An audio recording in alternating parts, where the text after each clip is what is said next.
Okay, so now we are in London in 1980, and you play against Andersson. Ulf Andersson was the best, probably the best ever Swedish grandmaster. And this was a very, very important tournament, probably the most powerful tournament in that time, in these years, organized by a big company, Philips and Drew. And the tournament had really, a very strong lineup team, of super grandmasters. And I mean, everybody was there, starting with Korchinoi, Short, Miles, and so on. Libojevic and Andersson, and Brown, and super grandmaster, of course. So again, we played the Queen's Indian, and we had a small surprise because we played the variation preferred by Ulf himself. I mean, he recommended this to play for black in that line, So bishop b7, knight c3, and now knight e4. I mean, so it was his move, I had to play against his preparation, home preparation, of course.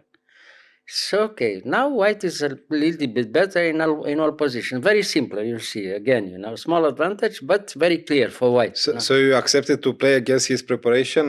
Well, I had to, I mean, if you play such a position, after 6-7 moves, okay, you have to play by theory, You cannot choose something else. Yes, of course. No, but this line is the best for white, of course. If you could play queen c2 or bishop d2, but in both cases, black has no special problems to equalize. Now, taking in e4 is a small advantage, but very clear.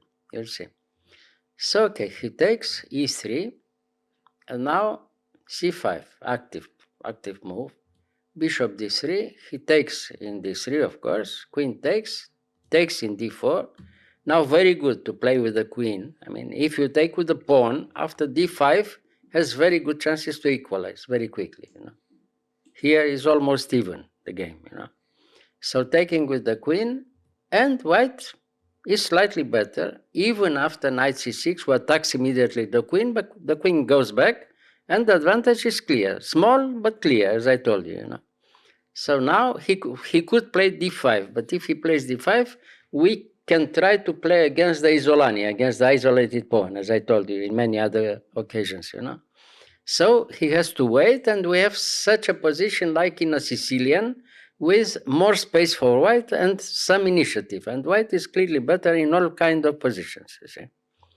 So after queen d3, bishop e7, e4. Now we don't give the possibility to play immediately d5 after e4, And after the move e4, as I told you before, we have such very, very clear edge for white, and it's almost the same like in a Sicilian, the position, I mean, by playing e4. Okay, so queen c7, he waits again. So castle, and now b3. White wants to come bishop b2, rook c1, rook d1, small edge, in all kinds of positions. So, right, he plays a6, I think, no? a6, okay, rook d1, and now rook a7. Rook a7 looks a little bit strange, but it's a very good defense of this pawn from d7 by not playing d6. I mean, he doesn't play immediately d6 because afterwards the pawn from d6 could be attacked also after bishop f4 immediately. So he waits, and he tries to have an active rook on c8 later on. Some activity on the queen side, All right, so now g3. White wants to play anyway, bishop in f4. So now he played rook c8, bishop f4, queen d8. Okay. So here I grouped the position. I mean, he has the rook in a7, rook c8, and queen in d8. Everything is under control, but white is still better because he has the file, the d file, the active position for his pieces, bishop f4, knight f3, and small edge on the queen side, 3 against 2 on the queen side. So now b4. Okay. What to do? He has to wait again, as I told you, h6. And now rook c1, of course, and rook b7.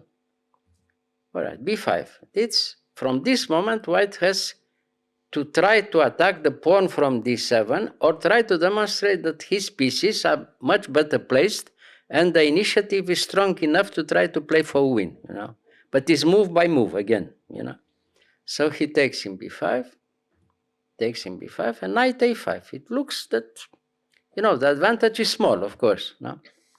So knight e5. Has to be careful because we want to take a pawn, you see? The d7. So, yeah, in d7. So, again, move by move. Rook takes c1, and now bishop c5. It seems everything is more or less all right, But white is clearly better, even here, So after bishop c5, knight c6, very strong.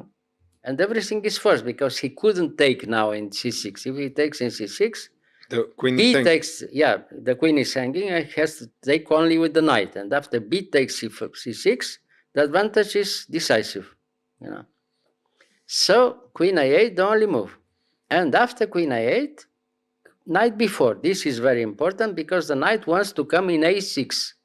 In a6 to attack the bishop from c5, who blocks for the moment the position, and white doesn't have any threat, immediate threat, I mean, But after knight a6, even if he gives the pawn from a3, he has time to come with the rook in a very active position in c7. And the activity is decisive in the next moves, you see.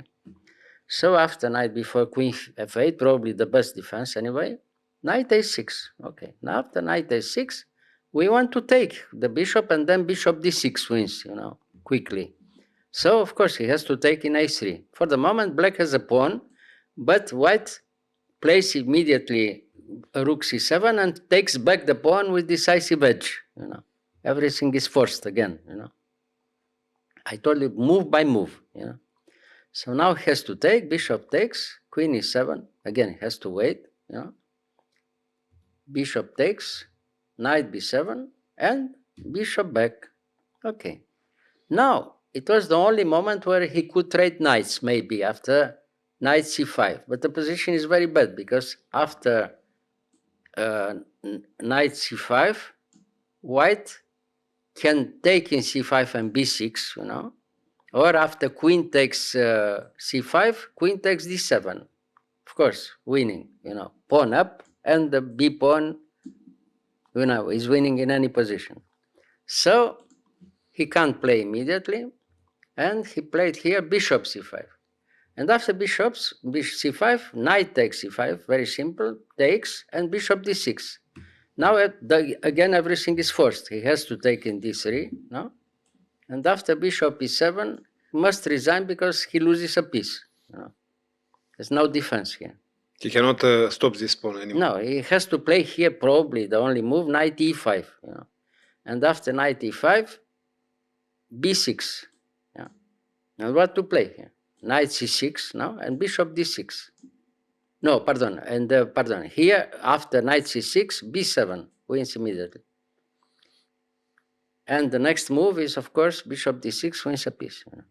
Yeah. So he resigned. The game is very logical and very nice and very important theoretically. In that time, it was, probably the best idea for white, and for a long time, they didn't play anymore this line for black, because the impression was so strong that they didn't like the idea to have such a position, and of course, they stopped playing this line for black. Nice. If you look, very simple again, but the technique was very important, Very small advantage, but little by little, white could realize the small advantage.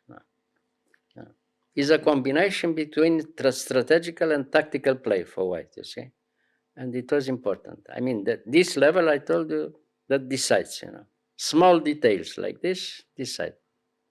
Difference, makes the difference. Yes, of course. Okay, thank you. You're welcome.